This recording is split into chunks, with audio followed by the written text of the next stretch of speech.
What's up, guys? This is Joe Nathan and Jennifer, and you are watching another episode of TheJaySpot. So that was Joe Nathan and who? Jennifer. Okay. Did I say Jennifer? Your voice kind of left you when you said Jennifer. I just wanted to know, my name was out there. Whatever. Anyway, so we're here to talk about the R&B Divas. Now, I did not start watching it from the original episode because I really didn't think that it would be really that entertaining, but I did catch up to it within the last couple of weeks, and I mean, it is entertaining. I still don't really like it too much, but that's only because of the situations or what's happening on the episodes right now, and so yeah. But R&B Divas LA, we've got Miss Lil Mo, we've got Kelly Price, Michelle A. Is that how you say her name? Yes. We have Dawn from En Vogue. We also have, what's her face? Claudette Ortiz. Claudette Ortiz. I was about to call her Clarice or something. Well, that was close. Close enough. Are we missing anybody? Kelly. I said Kelly Price. Oh. Yeah. And so these are the ladies that are on the R&B Divas LA show. I've never heard of Michelle A, to be honest. Because she's out of our time frame. Both of ours, to be honest. I never really paid attention to. Is she like early 90s, 80s? Yeah. Or, That was. I still haven't listened to any of her music. But anyways, she's the one with the really high pitch voice. Really annoyed me at first, but I've kind of gotten used to it now that I've started watching the show a little bit more. But we mainly want to focus on the last two episodes that have been going on. So what's been like the main drama that everybody's talking about, Jennifer? Well, first of all, I just want to address Dawn. I really hate that her situation is so dire, and it's really difficult to know whether or not she'd be able to have a child, because that's her longing, what she really wants to have. It's really difficult to be able to talk on that and say, Dawn, let it go, all that stuff. Everybody wants to have hope in their lives, and right. It's hard to be mean, but kill the dream. You don't want to kill the dream. That's what I was thinking last night. You don't want to kill that dream, but you know what? I pray for the best for her, but I do hope that she kind of starts thinking realistically. Mm-hmm. But that's a good way to say it. She's an optimist, but she's not. There's a medium between being optimistic and being pessimistic. It's just called being realistic. And she's all the way optimistic. Yeah. And I just kind of didn't like how she made it seem like the doctor was trying to tear her life down. All he was doing is he was giving you the truth, Dawn. Because if a doctor would lie to you, you would continue to have stories of grandeur in your mind. And that's not something that doctors should do. And he did the right thing, and he tried to say it as easily as he could. But you over there, acting like he was talking about your mama. But that's all right. But Dawn, she is a little much outside of her dreams of having a child. She's still, on the border about everything, and she's kind of whiny, especially, with talking about trying to get this monologue. And the reason why, to me, this is just Jennifer's opinion, the reason why she was so on the fence with doing the monologue, whining, asking people to help her, and now at this point, with the most current episode, number 6, she is now saying that she's not going to be doing it. I believe it's because she needs somebody to write something for her. From what I've known about her and En Vogue and her past, she's not a writer. So that's why she's so stuck. So, now I do get why she's not wanting to do it, because she's not writing anything. She needs to hire somebody to write her story. I understand where you're coming from with that, but I'm not a songwriter either, but I can write down my life story. It's really not that hard. And so, but if you don't have that confidence as a writer, you're not going to feel confident to present something to an audience, and you've never written anything that's been produced, published, or in a song or anything. Maybe it's because we just have a totally different personality. Because I feel like I will be able to do that with no issue, telling people about my life story. It's I don't know you, but I can tell you about my life, especially if you ask questions. I love to answer questions about my life, because I'd much rather you ask questions than talk ignorantly about something that you have no idea about. And so I would love to do that, but I just don't get why Dawn is. She's just being really annoying about the situation. Yeah. It's borderline immature to me. It's like I want her to kind of grow up, and it's like no wonder she's with the guy that she's with. Yes. Because he seems very immature as well. Exactly. So I mean, I'm really not here for Dawn too much because she's kind of annoying. And it's sad because so, she's 47 and acting the way she's acting. It's sad. Yeah. But you know that's why Dawn is just a little bit draining for me. That's mean. It's mean. But I'm just gonna say I hope that she's not too heavy in some of these other episodes because I don't have too much time for her.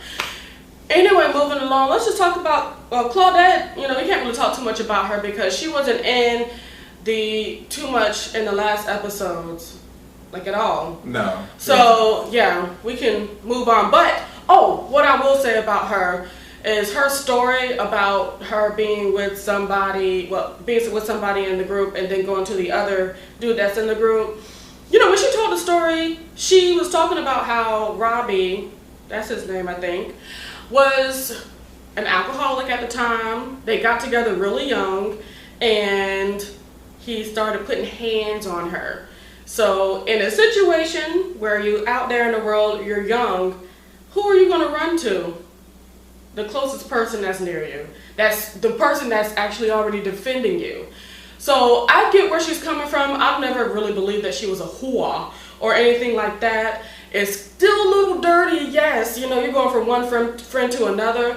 But, I mean, I don't knock her husband. For her situation, I really don't feel like it's that much of a bad thing because I'm sure she was really, really good friends with him. And, you know, when it comes to men and women, you know, when they become friends, it's not in every situation, but in many situations, a lot of times, you know, when you're holding each other and consoling each other or whatnot, you know, you kind of just cross the line. And sometimes when you cross the line, it kind of works. Yeah. And for them, it ended up working for them for 10 years. A certain amount of time. Yeah. And they got married or whatever the case may be. So I don't feel too much too iffy about that. Yeah. Although the two guys were probably friends as well.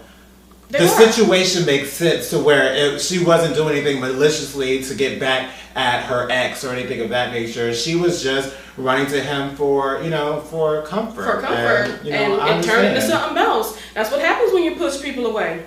Anywho, moving on, Michelle A. I just like that she has a child with Suge Knight and Dr. Dre. Yeah, I don't know how that happened, but... Oh, and my mother cannot listen to her at all. She literally fast forwards through every part that she talks. I felt like that at first, but again, like I got used to it. We both got used to it. Anyway, moving on, Michelle A. Who else? Oh, Shantae Moore. I love her. I did not think that she'd be so cool and amazing and such. I just thought that she'd just be a beautiful face and maybe kind of stuck up. I don't know, but that's what we always think when we see beautiful people, but sometimes beautiful people can be real.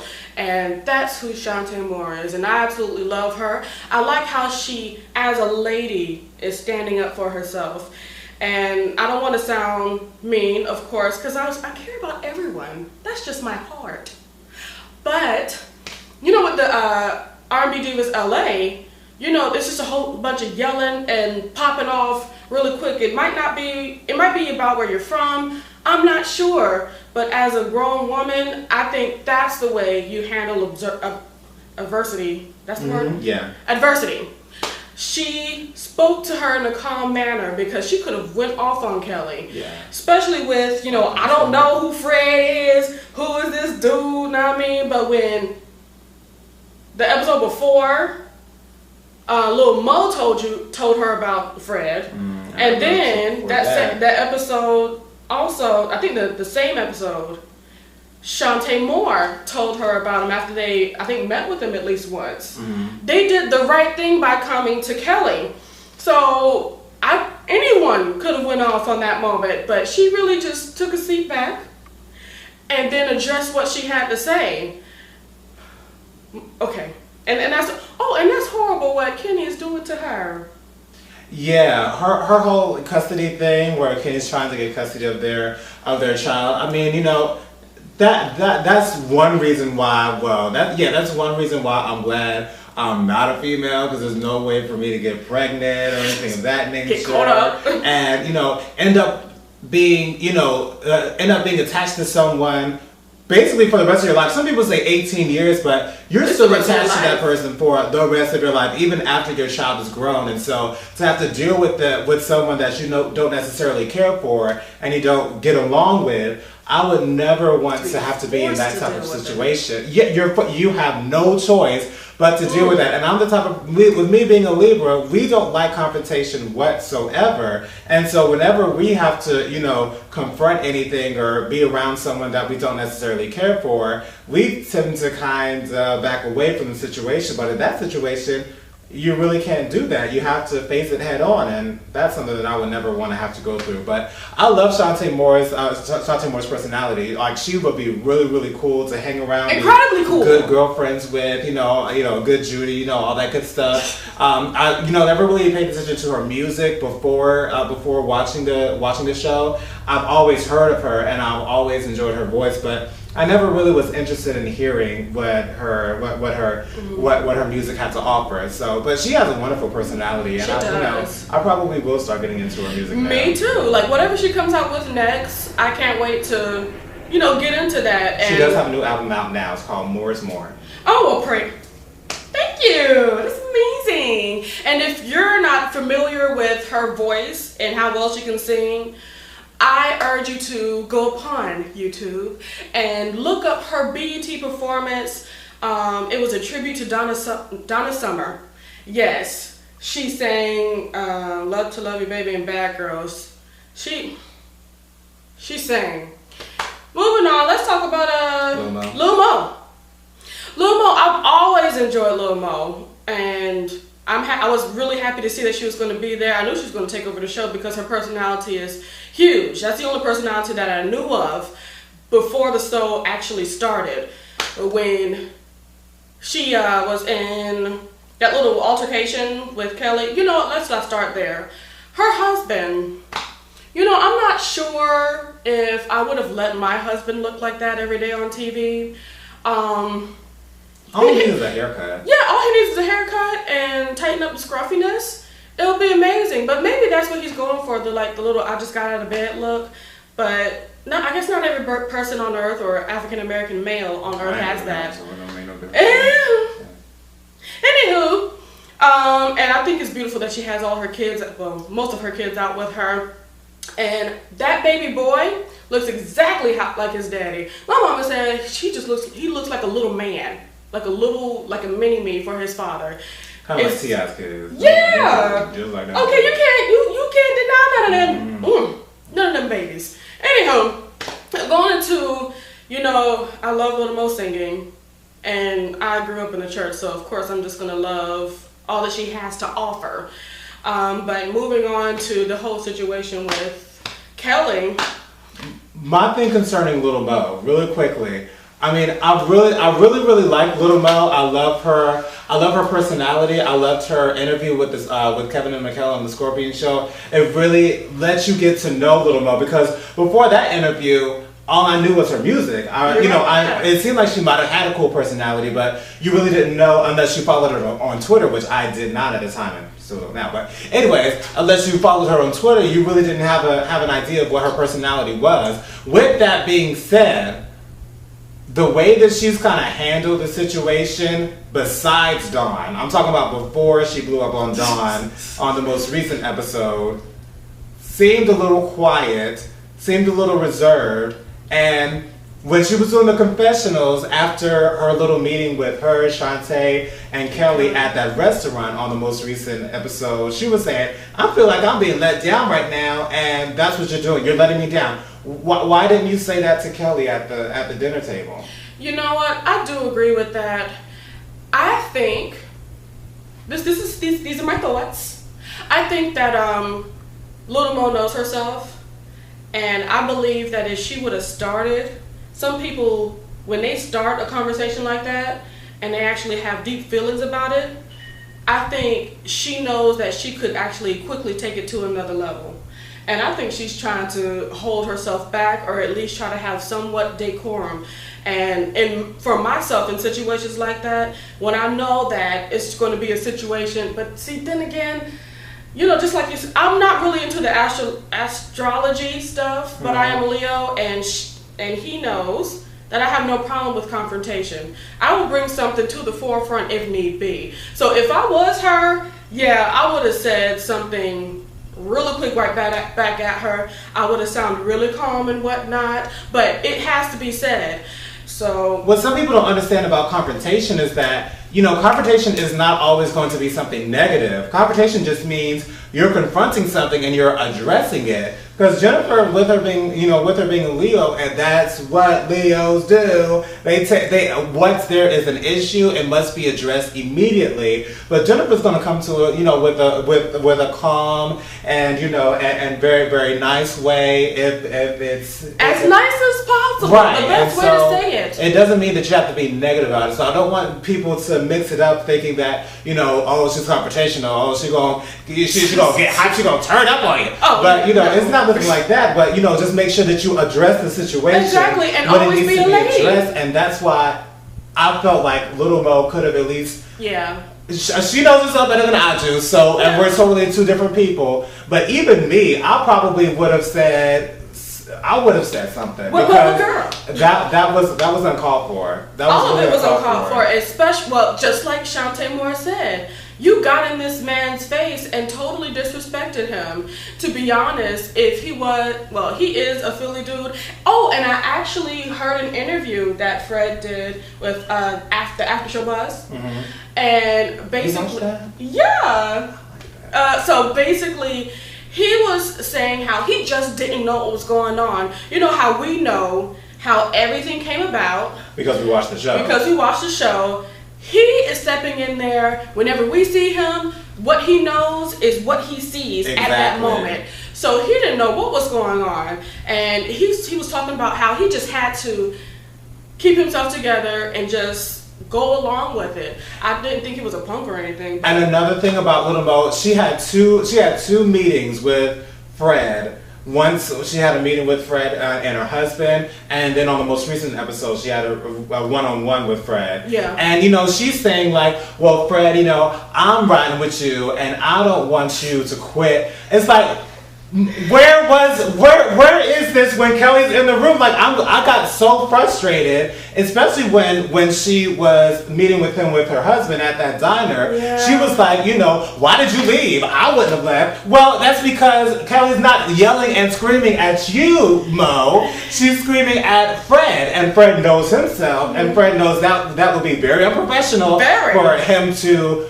play along with what Kelly was doing, where Kelly wanted to go, and her foolishness. And so she asked him to leave, so he left. That's what it was, Mo. So what's the issue with that? Kind of pissed me off. Sorry. It's I okay, had to it's address okay. that. It's okay. It's like, no, like, you know, he can only do what he can do. What was he gonna look like just standing there? Especially being thrown in that situation. You know, Kelly would have taken it to another level. She already asked him about 4 or 5 times to leave the room before he actually stepped out of the room. So what did you want him to do, Mo?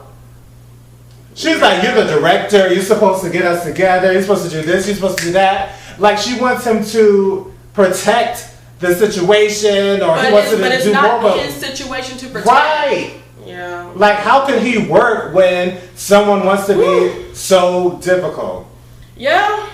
You're right, that bothered me a lot. And you know what? I think, because, you know, in the thingies for the next episode, it looks like she's gonna blow up at Kelly and really tell how she feels. Oh, cool. I personally think that Lil Mo was just trying really hard to save face, not, you know, trying to jump to conclusions, even though Kelly's just showing herself right in front of you. But you know, like, then again, I guess it's just with you, me and Jonathan. We will address something as soon as possible, especially something that dire, something that pressing. You know, like, why are you acting like this? But you know, Lil Mo, I believe she has her reasons. Maybe she just didn't want to blow up, you know, because She says that she used to curse people out. Now she just curses people out just a little bit. Maybe she's just trying to be better. She didn't have to blow up, but yeah, maybe she could don't know have how just not said to. and that's true. And so I really don't take that too much into consideration, because again, whenever I talk about or think about situations like this, I think about what I would do, and so I know that I will be able to keep my composure. Especially I don't know her like that, so I can do it. Once again, it don't matter. But you know what I'm saying. But yeah, that's. I understand that, but it's still kind of frustrating when I watch it, because I'll be like, I tell Kelly, girl, Kelly, you're being a bitch, and let's not do that. And let's not do that. If you don't want to do it, then go ahead and leave. And of course, that's what she ended up doing eventually. Okay. But I would have told her that before she even made that decision to do it. Agreed. So it seems like nobody was able to voice their opinion except for Shantae. Mm-hmm. And I probably would have done it the way Shantae did it. Shantae just addressed what needed to be addressed and left it at that. And you still see her as a Gentile woman. She didn't lose her cool. Yeah. And, so I felt like Mo could have done that, but once more, I don't know Mo like that, so maybe she just knows that she would not be able to contain herself. She might have got the Timberlands and the Vaseline. So that's how I feel about Lil Mo. On to Kelly Price and this situation. Let me just first tell you my opinion about the whole thing, okay? With this Monologues, yes, it was her idea, of course. If you pay attention to the show, you would understand that there was about 3 or 4 weeks. Maybe by the time she first got started or talking about it, it might have been 5 or 6 weeks at that time. But maybe now we're at when Fred came in. Yeah, when Fred came in. Exactly. So when somebody gives you an idea, something that you believe will be great and something that you want to happen, wouldn't you tell the person that came up with this idea, like, we need to get this moving. I've been able to find a producer that can help us move this along, okay? And so that's what happened in this situation. Now, I understand Kelly feeling like this was ripped out of her, or this situation or the monologues were taken out of her hands. But this is the problem with me. If you say you have somebody that you want to direct the whole monologues, why wasn't this established at point A? She didn't call the man until after she found out who met Fred. She found out who Fred was from Shantae Moore, found out who Fred was from Lil Mo. At that time, she told Lil Mo that she had someone in mind. Exactly. Still didn't contact him. Then she goes to the first rehearsal with Fred and is, giving him this really, really bad attitude and saying, well, who are you? Where did you come from? Blah, blah, blah, blah, blah. And that attitude came from knowing that he was going to be there. And then not until the next episode did she actually call the man that she had in mind for the entire time. Terry. Whatever. And you know what? I believe in my heart of hearts when she was talking to Shantae Moore or Lil Mo, whoever, when she was saying that she had somebody in mind, I don't believe she ever did. Because let's keep it real. If you're going to get something going, you're going to get a professional producer or director. You're not going to call somebody from the community to say, you know what, I need you to do this professional monologues that I want to achieve. If you're looking to do something really big, don't you want to get the best? People that's actually worked on movies and plays? People that have resumes and such?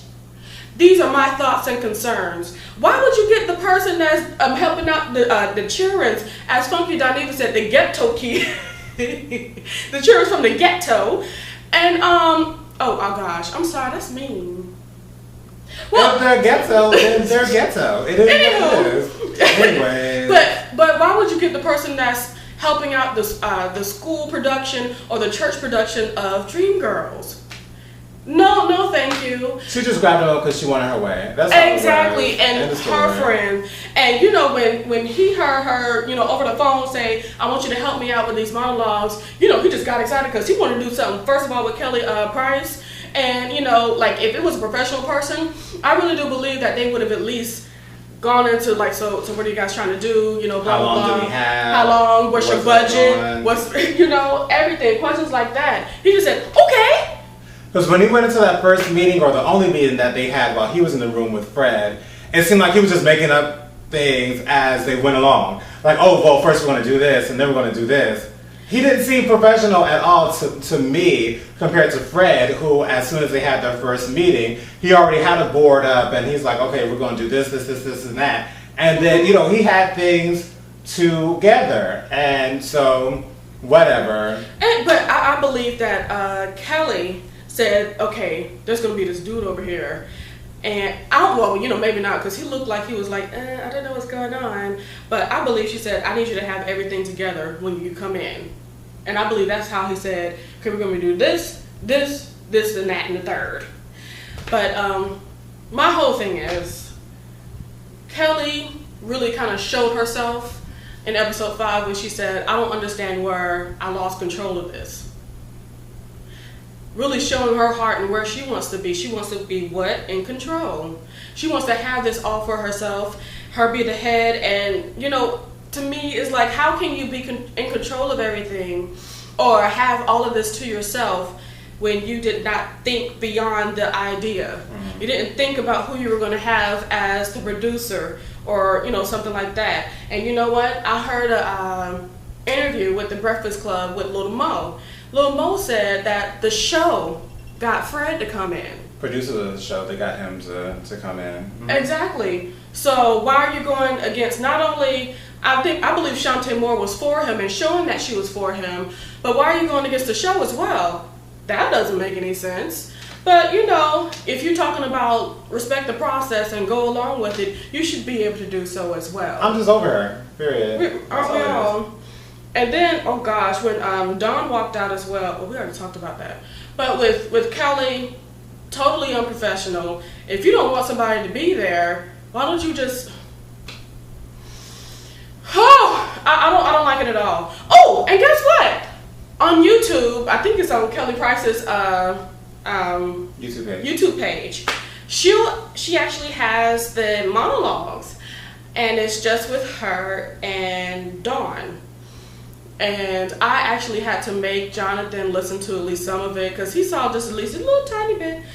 I saw like a minute and a half of it because it was on Twitter or whatever. And I saw the scenery and I saw them talk for like a minute and a half and I turned it off. Like, well, first of all, I don't like Kelly. And so I just flipped it, but whatever. They did it and that's it. End of story. I saw it. I really kind of want you to look into it. And this is because this is the first video I've ever seen that had more dislikes than likes. So they do the monologue or whatever, and they basically talk about the music industry, and then Dawn sings, I love you, Lord, I love you, Lord, today, and all that good stuff. And it was horrible. They were sitting in front of a shower curtain. It was ridiculous. So that's what I saw there. But I can't wait to see what Lil Mo has to finally say about this situation. And I hope that she really hands Kelly her behind because she needs that to be done. Fingers crossed. Prayerfully. But we definitely thank you guys for watching the show. Definitely leave your comments and how you feel about the ladies of the show. Do you think that we're going to get a second season? Do you think that the monologues will go great even with just Lil Mo, Shantae Moore, Claudette, and Michelle A? Or, you know, how do you think it's going to go? I definitely think it's going to be better than the monologues or whatever they want to call it. Because look at who they have working with them. And Kelly did. And, you know, I actually know a couple of people who were actually there for the taping of the monologues, and I heard that it was actually good. So just leave us your comments and everything that you have to say about the show thus far, mainly the last 2 episodes. But we definitely thank you for watching. If you'd like to get in touch with us on social media, I am on Twitter, JLeo07, also on Instagram, JoJo_3020. My name is JStarBright on Twitter and Instagram. And what was I going to say? Anywho, make sure to like and subscribe if you enjoy us. We have other videos that you can watch. And also, if you have any questions for either one of us, you can go ahead and email us at the JaySpot3020 at gmail.com. Just go ahead and, let us know how you feel. Or if you have any questions, I love relationship questions. We love giving advice. So if you want some, hit us up on the email, or you can just or add us on Twitter, because I stay on Twitter. So if you add me on Twitter, ask me something, then I'll definitely get it down and we'll address it in the next video for you. And even if you go on the JaySpot's Twitter, and that too. I follow everybody for the JaySpot, so you can go ahead and DM us through that as well. So we love questions and we have no problem with answering you. And real quick, today is the 15th of August, so happy 5th anniversary to the Scorpion Show. They have been doing videos together for 5 years as of today, and me and Jennifer will be going to Philadelphia tomorrow. Hey! I'm so excited. I cannot wait. My flight's at 5:45. I'll be there till Monday afternoon. We're both going. Everybody. It's going to be amazing. Yeah. And if you're going to be there, find us. We'll be happy to talk. Are you going to post this before tomorrow? No. Okay. Okay, I might. You never know. But anyways, thanks so much for watching. We love you guys. Love you. Take care. Bye. Well, I don't know what these blue shorts were. Well, if you can see the blue shorts, then you can't see them. You can just see like the line. Now you can see them. Yeah, now you can. So you want to do like that or what? What you want to do? Ugh. Don't give me that.